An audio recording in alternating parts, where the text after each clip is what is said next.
Here in North Texas, the medical community is preparing for what they think is most inevitable coronavirus cases here as well. And as of tonight, tests are already underway here as well, we understand. Andrea Lucia to update us on that, live from Dallas. Andrea? Yeah, well, as of this afternoon, the lab here at the Dallas County Health and Human Services building had completed about a dozen of these tests for COVID-19. All of them came back negative, but this testing at the local level is just getting started.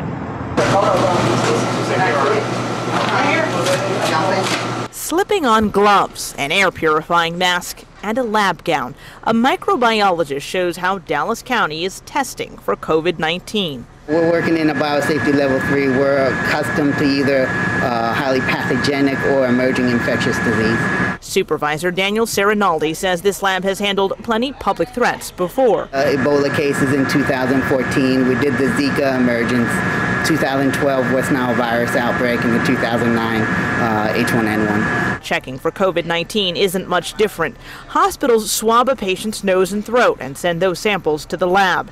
Here you can see them placed in a solution to break down tissue cells and help expose any virus inside.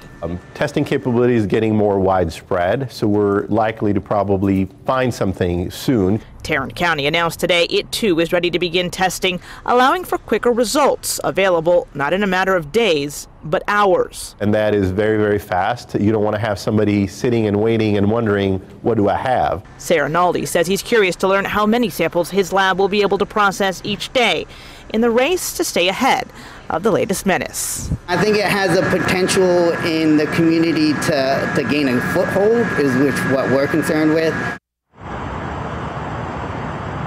Well, for the counties, getting faster results means wasting less time on many of these cases, all so far that have ended up being false alarms. And of course, it frees up those resources in the event that one of these cases does end up being positive. Doug? You know, I think a lot of people wonder that question. You know, maybe I've got a bad cold, maybe I've got the flu, maybe I've got corona. Who ultimately gets tested right now? Because it sounds like that could be confusing.